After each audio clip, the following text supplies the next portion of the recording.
नमस्कार, आप देख रहे हैं सत्ता की परख। भारत का लोकतंत्र जैसे जैसे विकसित हो रहा है, दलित वोट बैंक भी देश की मुख्यधारा की राजनीतिक परिदृश्य में खुद को अधिक से अधिक मुखर हो रहा है। क्या दलित राजनीति एक निर्णायक मोड़ पर है?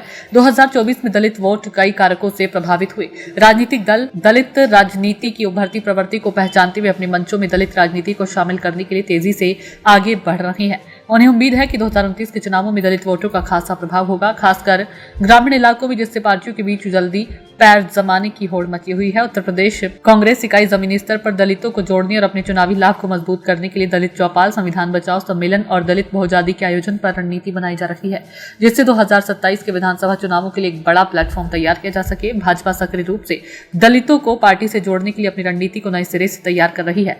भाजपा उत्तर प्रदेश विधानसभा चुनाव 2027 और 2029 तक की अवधि से पहले पार्टी के लिए दलित मतदाताओं का पूरा विश्वास हासिल करना महत्वपूर्ण है। आगे की दिशा इस बात पर निर्भर करती है कि किस तरह की राजनीति अपनाई जाती है। भविष्य की दिशा इस बात पर निर्भर करेगी कि भाजपा अपनी कल्याणकारी नीतियों को कैसे परिष्कृत या विस्तारित करती है।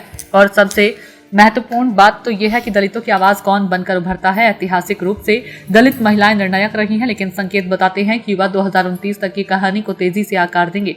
भारत की 2011 की जनगणना के अनुसार दलितों की आबादी का 16.6% है, जो चुनावी नतीजों को उलटने पलटने में अपना महत्वपूर्ण योगदान देता है। 2024 के आम चुनाव के नतीजे दलित राजनीति में एक महत्वपूर्ण बदलाव का संकेत मिले हैं। ऐसा लगता है कि दलित राजनीति के पारंपरिक फोकस से हटकर भारत की जड़ जमाए जाति आधारित पदानुक्रम को चुनौती देने की दिशा में एक व्यापक बदलाव हुआ, जिसका परिणाम है कि भारतीय जनता पार्टी और कांग्रेस जैसी राष्ट्रीय पार्टियां उन्हें आक्रामक रूप से लुभा रही है। वहीं बाबा साहिब डॉक्टर अम्बेडकर के निधन के बाद देश भर में कई दलित राजनीतिक दल बने और गर्द के काल में समा गए।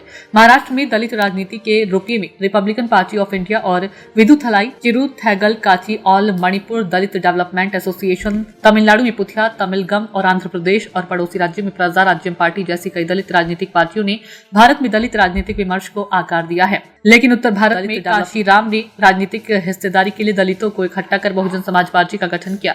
बीएसपी को पूरा आकार देने का काम बसपा सुप्रीमो मायावती ने अपने बलबूते पर देश के सबसे बड़े राज्य यूपी में सरकार बनाकर देश की राजनीति में दलितों की उपस्थिति को पूरे जोश खरोश के साथ पेश किया। देश में दलित राजनीति को लेकर अक्सर सवाल उठते हैं कि क्या भारत में स्वतंत्र दलित राजनीति का कोई भविष्य है। लोकसभा सीटों की महत्वपूर्ण संख्या के कारण उत्तर प्रदेश को हिले, जो राष्ट्रीय चुनाव परिणामों को निर्धारित करने में एक महत्वपूर्ण राज्य है। राज्य की आबादी में दलितों की हिस्सेदारी लगभग 25% के आसपास है और इसलिए उनके मतदान पैटर्न अध्ययन का एक महत्वपूर्ण क्षेत्र है। उत्तर प्रदेश में हाल के चुनावों में लंबे समय से चले आ रहे रुझानों में बदलाव देखा गया।